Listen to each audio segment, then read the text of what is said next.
Hello everyone, welcome back to the channel. Hope you're well. Thank you for joining me again. Now, to understand where I'm coming from with this particular video, as you've seen in the title, it says, will Nigel Farage sell us out again? We've got to go back a few years to the Brexit party. Now, I live in a seat, a parliamentary seat, which had a candidate in it who was going to stand for the Brexit party. And there were so many others. Now, on reflection, I know that all of those candidates were stood down to get Boris into number 10 and to get Brexit over the line. At least that's what it appeared to be at the time. Now, in my view, Brexit never got over the line entirely. Let's be honest about it. At the time, I was disappointed, very, very bitterly disappointed, because as I've said time and time again, I'm very much anti-establishment, I'm anti-government, I'm anti the party political system in this country. It doesn't work. Hasn't done for a great number of years. I'm sure we can all agree on this. Now we have the Reform Party. Now we have that idea of reforming our politics.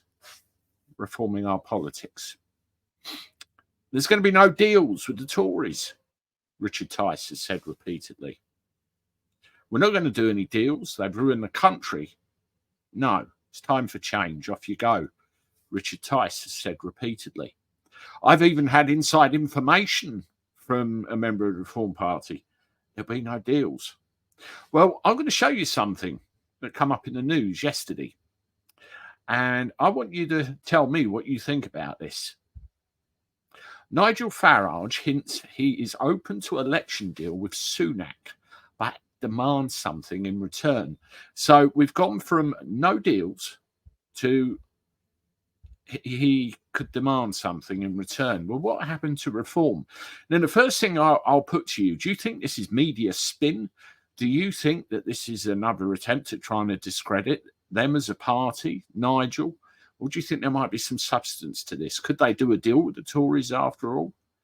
How can they be trusted if that is the case? I'm not trying to discredit them. I'm just putting it to you, putting to you a news article, and you have to let me know what you think.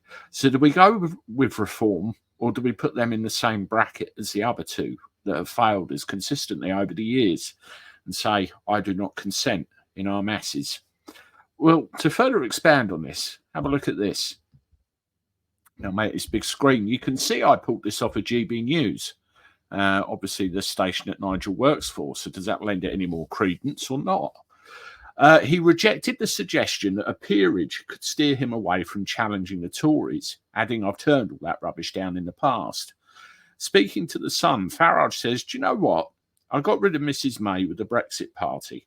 I stood aside for Boris to help him win a massive majority. What are they going to do back for me? He continued, I'm not asking them for anything other than I've done them some huge favours over the years as a party. Give me something back. We might have a conversation. Farage stood down 317 candidates, that's including my seat, in Tory-held seats ahead of the 2019 general election. Boris Johnson led the Conservative Party to its largest majority since 1987, returning 365 MPs to the House of Commons. So picture that.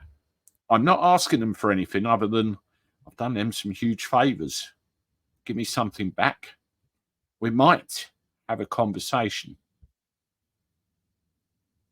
What happened to no deals, Nigel? Richard? Who decides deals or no deals? Where is this going? Are my worries justified? Are your worries justified?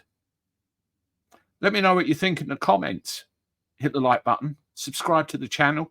If you've got socials, give me a share, and I'm sure there'll be some colourful comments which we'll have a read through in a day or two. I look forward to talking to you again soon. Toodaloo.